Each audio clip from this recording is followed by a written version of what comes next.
Welcome back to the channel, guys. Today I'm taking you through the tumultuous journey from my hometown Tianjin, China to Lhasa, Tibet. We're going to be traveling by car to Beijing and then start our 40-hour train ride into Tibet. We're accompanied by my twin sister Chieng, my assistant Harriet, as well as my mum and auntie. We're having a girls' trip!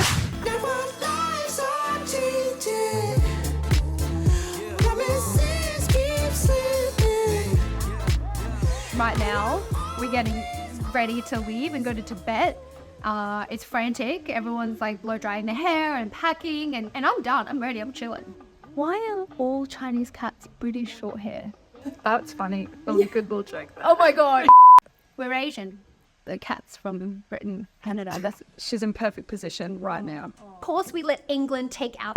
We need to be ready so when the car gets here, we're ready to go. We can't be like preparing to go. Trains don't wait for no one. No one. We're going to Tibet. We can't be late for the train. Trains are more on time than planes.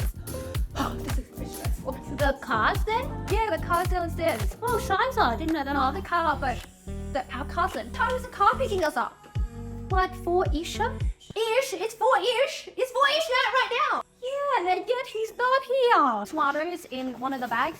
After a crazy wild goose chase that we never filmed, we ended up finding our driver and started the 2-hour drive to Beijing to catch our train to Tibet. Problem was, we were now running 30 minutes behind because of my family's slowness. Here's some footage of the Tianjin burbs. See all those buildings that look the same?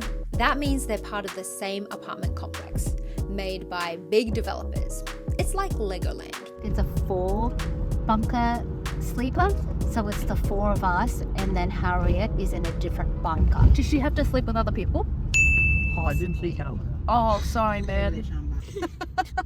We actually ended up hitting more traffic than anticipated, so we were starting to lose all the buffer room we had given ourselves. At the time of filming this video, I actually had no idea when our train was departing. I just knew we were cutting it real close, and then later I found out it was departing at 7, and we were meant to leave Tianjin at 4, but we did not. So my mission was to get there and get on the train as soon as possible. By the time we got to the station, we had about 30 minutes to get through security and board our train.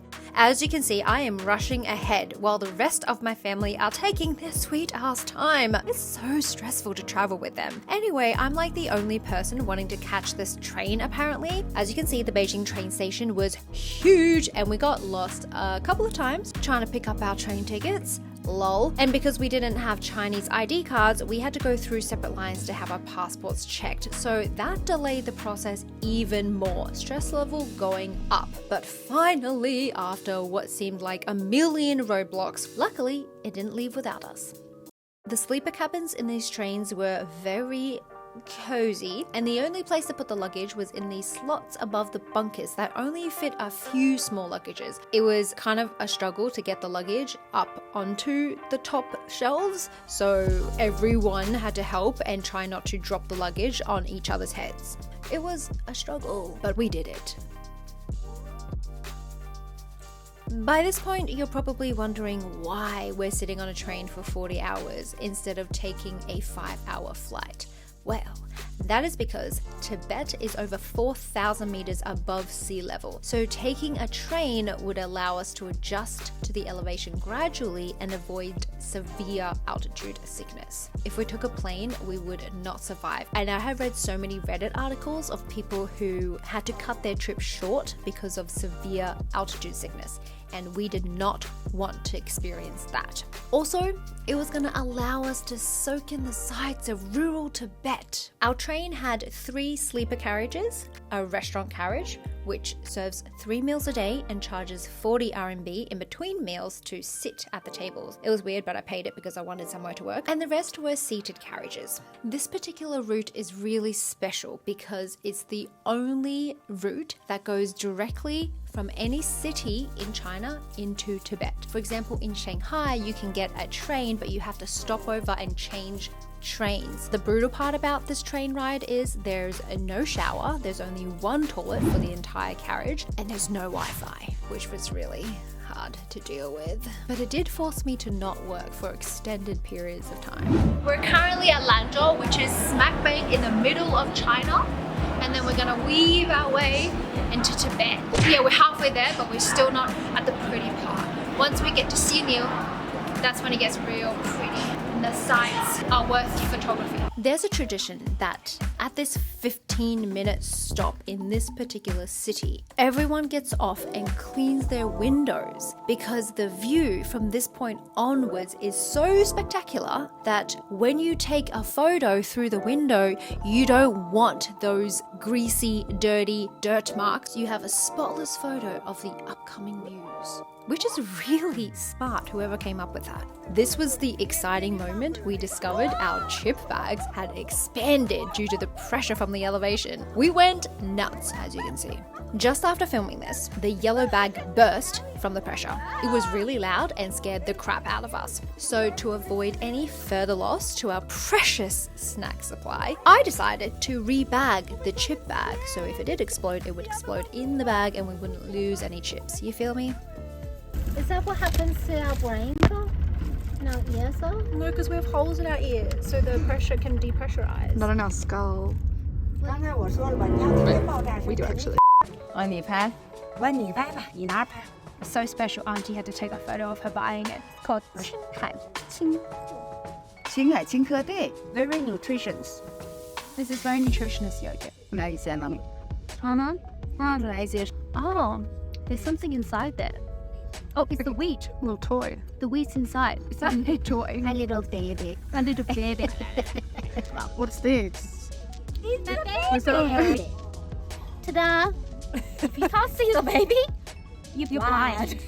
At the next stop, Tian and I took the opportunity to film a little cute twin skit, obviously, while the aunties cleaned the other side of our windows. Sometimes us ladies hardly work, but in this instance, we were all working very hard. This is hilarious. We captured the moment my mum might have started her own YouTube channel. Runs in the family, I guess. They're just like you and Chu. So we packed in the luggage. We had to grab the luggage, bring it down, grab some stuff out of it, and then had to heat it back up. They had to give it a take, so we were just coming down here. I was so surprised our chip bag hadn't popped yet, but look at me just guarding it like a baby with great anticipation. The way my mum leans away so the chips don't burst in her face is hilarious. It was at this point the views were becoming spectacular, with snow-covered mountains and colourful flags. It was around this time that I found out they had turned on the oxygen in the train during the night, which is why we weren't feeling sick from the elevation yet. 2 ways of dinner on this train. One is by getting their takeaway food. They come in carts and sell takeaway boxes, like bento boxes of Chinese food, but some of the dishes are really spicy and Mum can't handle. So we opted to not have that option again this time around. And the other option is to dine at the restaurant. Delicious. Eatable. Mum just said alien for dinner as well. Love it. 你们没关系，你先留在那里，那里要。Oh Lord, yeah. This is one of the side effects from high altitude sickness. Look, it's where your brain cells in your brain burst. Oh, no. Really? No, I don't know. It's a combination of the weather being like super dry, because it's like really dry right now. Oh, God, that's the cell. This is the cell. You see? My brain. She was cramming that tissue so high up her nose, I started to worry if there was anything else up there. And just like that, we were in Lhasa. 40 hours went by pretty quickly, in all honesty. You know what's harder than getting on a train? Getting off a train. We were so busy taking photos that by the time the train was getting into the station, we were scrambling to get our luggage sorted. Plus, they never told us when we were arriving, so we were just kind of guessing based on everyone else and what they were doing. It was hectic across the board. Upon arriving in Lhasa, our next step was to find our driver and get to the hotel and find some food. I passed security and customs. all while trying not to die from altitude sickness. I actually made a whole video about my experience with altitude sickness, which you will definitely want to see if you ever plan on going to Tibet. So please click this video to get my very, very in-depth experience and knowledge and first-hand guidance. Cool. See you guys next week.